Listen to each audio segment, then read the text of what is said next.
তারা যখন ভোটে দাঁড়ায় তারা এইভাবে খরচ করে দেখেছেন।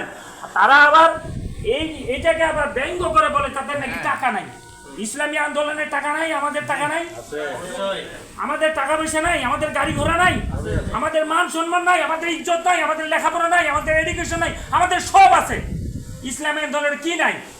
কিন্তু তোমাদের মতন চোর চাট্টাদের দুর্নীতির জন্য যে টাকা খরচ করে সেই টাকা আমরা খরচ করি না, সেই টাকা আমরা খরচ করি না।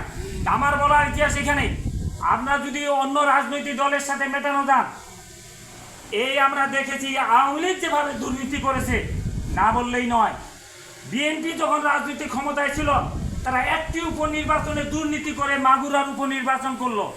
আওয়ামী লীগ শিক্ষা নিল এই দুর্নীতির এই নির্বাচনটাই গোটা বাংলাদেশ হাইলাইট করলো যে বিএনপি এটা দুর্নীতি করেছে।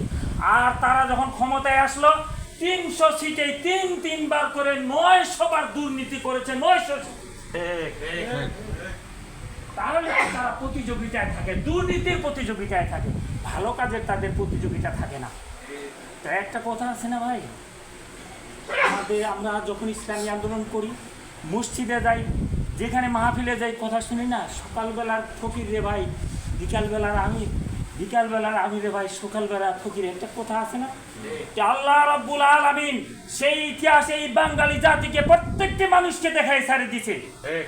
এই বর্তমান ফ্যাসিস্ট সরকার যখন দুপুরবেলা খাওয়ার খাদ্য তৈরি করেছিল, খাওয়ার সময়টুকু দেয় নাই, বিকালবেলা হওয়ার সময় দেওয়া নেই, দুপুরবেলায় তাকে বিদায় নিতে হয়েছে। এই তো ইতিহাস।